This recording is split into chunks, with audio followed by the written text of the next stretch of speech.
Hello everyone, good day po. So, nandito po ako ngayon sa bago naming project dito sa may Amayascape, sa may Binangonan, Rizal. Ayan. So, dito po sa bago naming project na to, naka-pre-selling pa siya. At the same time po, ito kasi si Sector 1. Ito po yung mga 4 turnover na po natin na meron na pong RFO. Kaya lang, as of now po, lahat po ng mga RFO units natin is sold na po yan. Lahat po yung mga nakatayo. And yung available po natin sa ngayon is yung ating Sector 2. Ayan. So, naka-pre-selling po tayo dyan. So, ang price range po natin is nasa 2.7 po siya. So, all-in na po yun. Kasama na po yung VAT, everything, yung transfer ng title, yung miscellaneous po, kasama na siya. So, dito po sa area na to. And itong Amayascapes po natin is 18 hectares po siya. And yung mga house model po natin dito is lahat po is, ayan po, mga single attached house po siya. So, ayan po yung community at the same time po si Amayascape po is Ayala po ang developer po natin. So, napakaganda po dito guys. Kasi kung makikita nyo po, ayan, medyo bundok-bundok pa siya. So, talagang napaka refreshing po ng area kasi ang dami pa pong mga green-green na nakapaikot po dito sa area na to. And so, ngayon po, pupunta kami sa model unit. So, papakita po namin sa inyo yung model unit dito sa Amayascapes po. Ayan siya.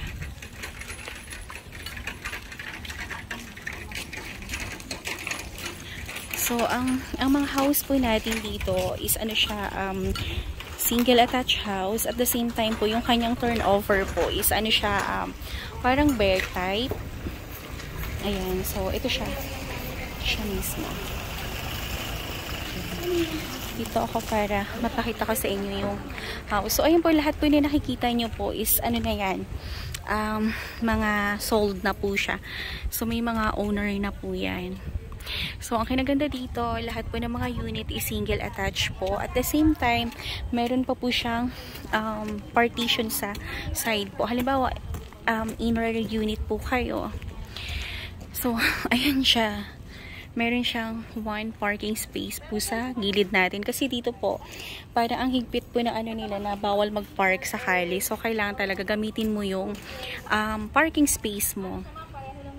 Ayan siya.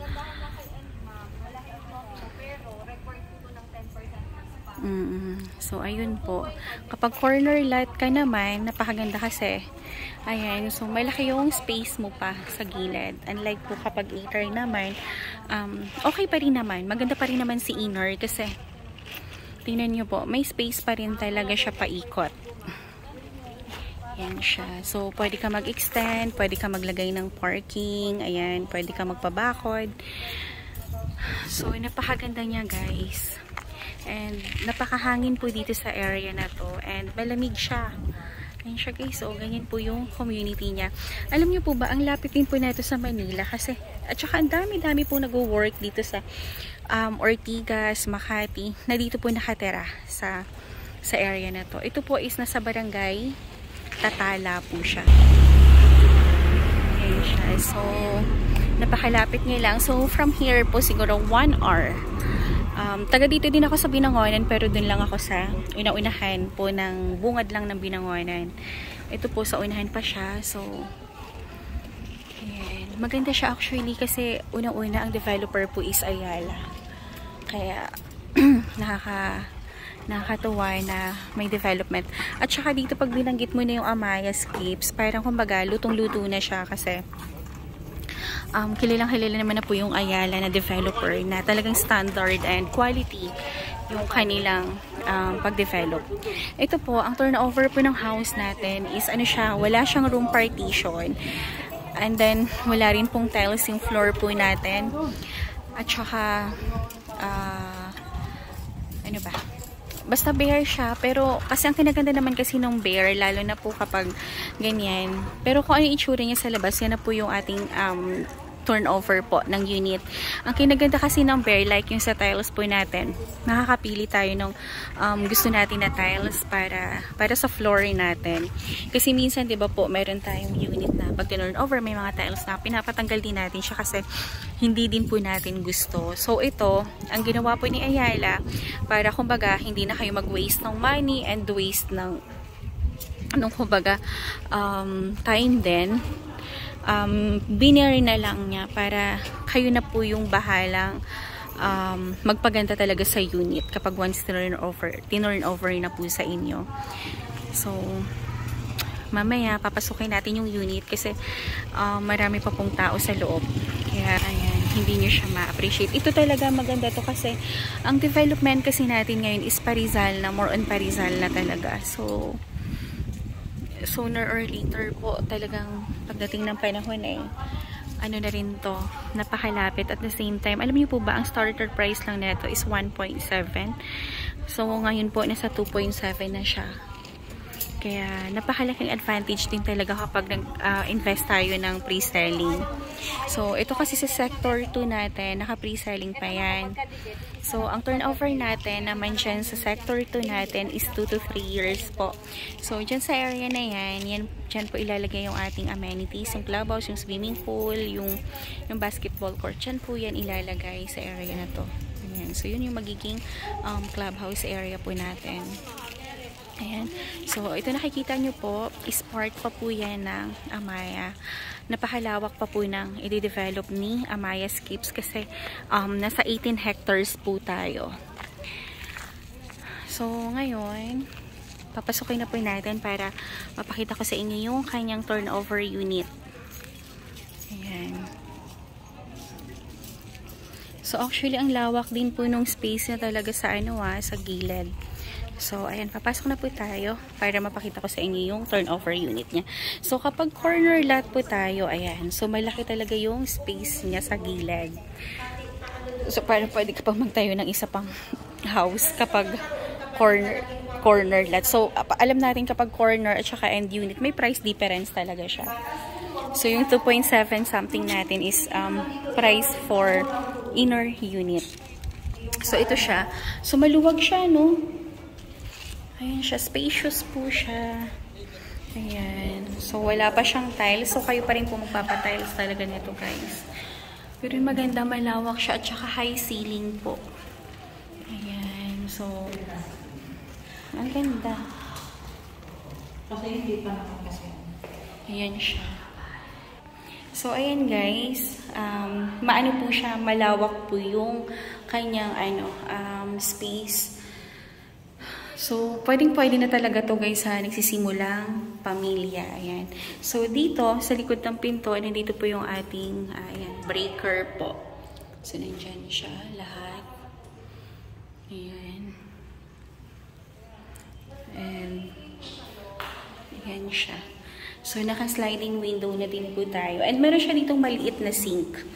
Ayan, dito sa area na to. And ito po, partition siya ng siguro yung lutuan.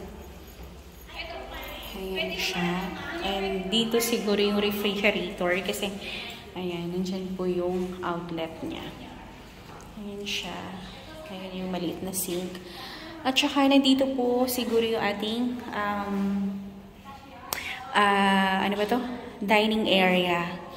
Ayan. So, kaya yung stairs po natin is nasa gitna kasi parang pang-partition siya ng ating kitchen, dining area pala and living area po natin. So, ito kasi living area po natin.